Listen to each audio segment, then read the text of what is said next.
as we were talking about wrestling, the WWE Draft is complete. Both shows now have their own rosters. Based on the picks, I wanted to know which show was the strongest. Is it SmackDown or is it Raw? I also kind of wanted to know your take as far as some of the picks that we saw during the WWE Draft this year.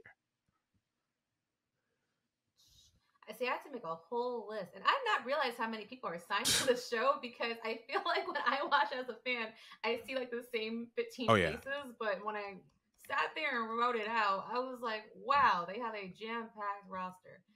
Okay, yeah. The first thing that raised my eyebrow, I know that they 1 year swapped Becky and Charlotte, and then they had a weird belt exchange. I found that weird that they did that with Bianca and Rhea. So that was the first thing I wanted to attack. Why do you think that they're doing this again? Is it a Fox decision?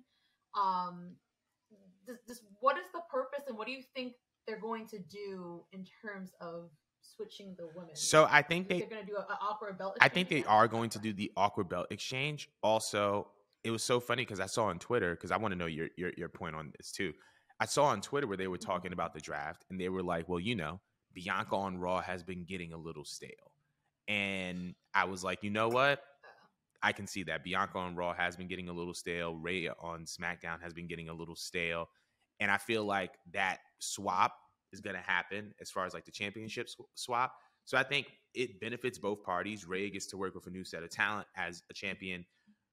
Bianca gets to work with a new set of talent as a champion. And then on top of that, the title exchange is going to lead between a segment between Bianca and Rhea, which gives another layer to their story of them crossing paths.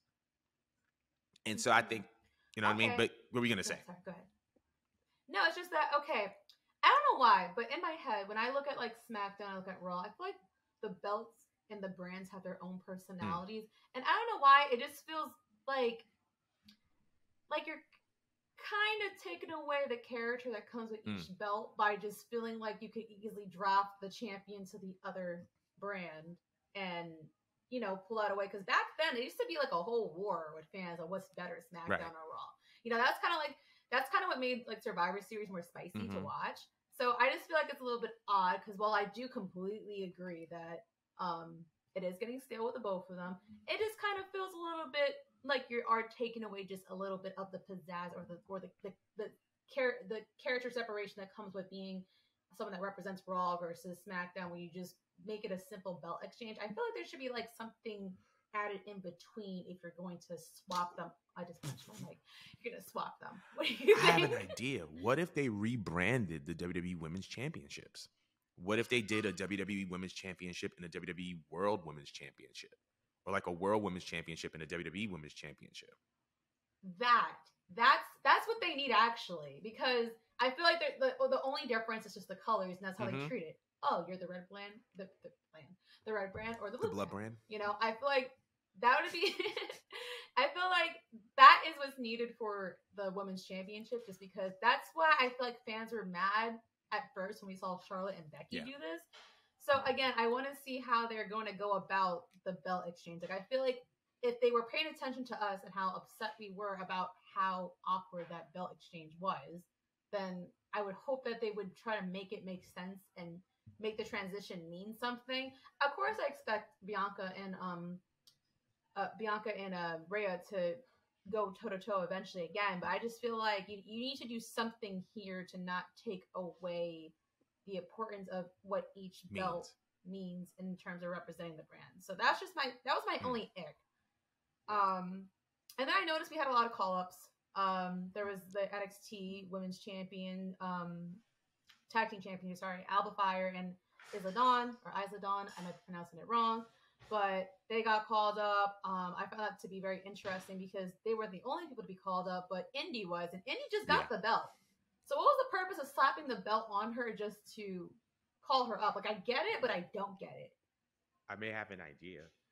I don't know. And first of all, I want to say I agree with you. I don't know why they would put the belt on her just so that she can move up to the main roster and then would have to vacate the belt.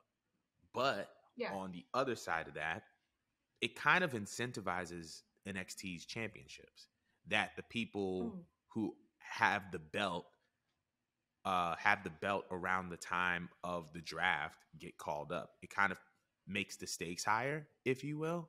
So I can see it from that Yes. perspective. But I don't, like you said, I don't know why they didn't. I don't know why they just put the belts on them just to take it off. Pause. Yeah, no, I don't mind that it happened to the tag team champions, Yeah. because they had it like, at least for some degree, but just to give the belt to someone recently and then to call them up, it's odd. It kind of reminded me when Becky retained at Mania and then she announced that she was pregnant and then she just gave the belt away and then everyone's like, well, why did you not just let him win if you were pregnant? You know what I mean? Like that's the kind of energy he was giving me. But at the same time, I'm like, okay, well, I know that Shawn Michaels is very, very high on indie for whatever reason, because I personally just don't see it. But, if you like indie, you like indie. I feel like they're like, all right, like she's been trying, she's been doing her best, so let's just give her this belt so it's on her record that she got it and then call her up. But either way, it's awkward, it's weird, but I do like, in terms for like the tag team, that it's almost like a promotion. Like, you went out on a high. You don't always have to vacate the belt. Well, they are going to vacate the belt, but you didn't have to lose the belt. Yeah. So that was interesting to me. We did have some other NXT calls, and by the way, all these people that I'm announcing were drafted to SmackDown. We also had Pretty Deadly. That made me pretty excited. Very excited about that pickup. Yeah, because I didn't really believe in them until they had that match with the New Day on several pay-per-views ago, and honestly, I'm excited to see what they're going to do with the tag team division. But the person I think I was the most excited for that was an NXT call-up was definitely Grayson Waller. We need a messy heel other than Roman. Seth is a little bit of a tweener, but I feel like we need another messy heel, and I would love to see Grayson Waller just cause havoc. And for some reason, I would love to see him with Seth, but Seth is on the other freaking brand. It's on Raw. That kind of pissed me off. I was like, that's the first thing I wanted to see. It's the very first thing I wanted to see. And then as far as the other NXT call-ups that I saw, I mean, there was Katana and Kaden. We had Indus Sher being grouped with Jinder Mahal. We also had Odyssey Jones, which some people like that, some people did not like that for whatever reason. But the other thing I wanted to just mention that I found weird. Why do you think they have free agents? Why do they implement this whole free agent thing? I personally don't know why they implemented the free agents. However, I'm noticing that all the people that were considered free agents are people that can work with anybody. It's Brock Lesnar. Really? It's Dolph Ziggler. Like, Dolph is one of those guys, once again, you put them in the ring with anybody. Yeah. They're going to be fine. You know what I mean? Like, they're going to produce a banger. So I think it was just for the sake of flexibility more than anything. You know what I mean? But they even tried to make it seem like it's not a bad thing to be a free agent by saying that MVP was the reason why Omos had pulled to be a free agent. Like, it was an executive decision that he made. So I found that kind of interesting, because when I first saw Omos, I didn't think he would be taken so seriously in WWE off of the way he was presented in the beginning with AJ. But like, his evolution has been very interesting to me. Just because now I feel like he's getting like the Brock rub. He is.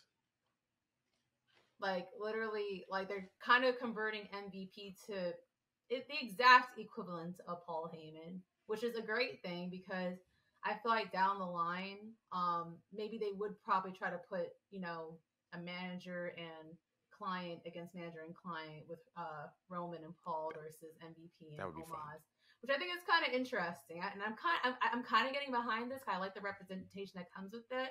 I love MVP very much. I feel like he's a very underrated manager, and he does not get enough flowers for what he's been doing for any person that he's been beside. Like, he literally just turns them into gold. But yeah, I do agree with what you said about the free agent thing, because Ali, Ziggler, Wagner. Oh yeah, you're a big Von Wagner fan. How do you feel about that? Am I a big Von Wagner fan? I thought you liked him. I think I did. It was weird because like he was like cool, and then I don't know why I like lost. I think you know what it was, because he wasn't on TV as much. It was just like, what happened to Von Wagner? But him being a free agent makes sense. Like, I just feel like the people that are free agents are guys that need that flexibility more than anything. I think Brock is one of those people. Okay. Dolph is one of those people. Listen, Dolph. Let me tell you something about Dolph. Dolph has been finessing the E out of a check for like a good. Yeah. And he's just like, oh, y'all want me like, Yeah. and he's just one of those like, all right, like you want me to be a free agent? I'll be a free agent. Like he's getting his bag regardless. He's just, oh my god, I love Dolph Ziggler. But Nah, I love Dolph. And like the few times he's been on TV, it's always something that's memorable. Like I still quote, it should have been me. Like I still quote that to this day because he's just entertaining as fuck, man. I love him. But one of my biggest eyebrow raisers as well was, all right, so y'all know that I stopped watching WWE because I'm still mourning the loss of Cody Rhodes. And I'm thinking, okay, maybe just maybe they'll give my boy a chance again. But they separated him and Roman. Cody is on Raw, and Roman and the rest of the bloodline on SmackDown, which means I'll never see Cody get the big one ever again. And I don't know how to feel about that. Go on. I know you got something. I think they're gonna find a way to make this, like, you know what it is. Once again, like I was trying to figure out like why these things were happening, as far as like Cody and Roman being separated, and then I forgot how dramatic Cody is in his storytelling. And I know for a fact that he's going to find a way for it to be him and Roman somehow, some way. It's going to be January, and Cody's just going to come out bloody battered on a program he wasn't drafted to, and look Roman in his eyes and be like, I want you. And then we're going to be like, how did we get here? And then we're going to call back to this moment and be like, he figured out a way. He's going to figure out a way, because I feel like also just like his, like the way that Flair and Dusty Rhodes told a story with their multi-year rivalry. I feel like Roman and Cody want that vibe. And so if you know anything about Flair and Dusty, we're talking about like people that were traveling the country. One was getting away from the other. It was the chase. And I feel like the separation of Cody Rhodes and Roman Reigns is only going to intensify the chase that Cody's going to have after him. So I think that, I don't know how they're going to do it. I just know Cody, his dramatic behind, is going to find a way for it to be him and Roman. What are you going to say? Go ahead. No, I was wondering, do you think he's going to see gold before he gets to Roman? Or do you think they're going to play out this long thing where he's not going to get the belt until he takes it off of Roman to make it more heartfelt for the fans, since they could not create that moment? I think that they're gonna play the long game, because I feel like if he were to get gold, it would cheapen the value of him going after Roman.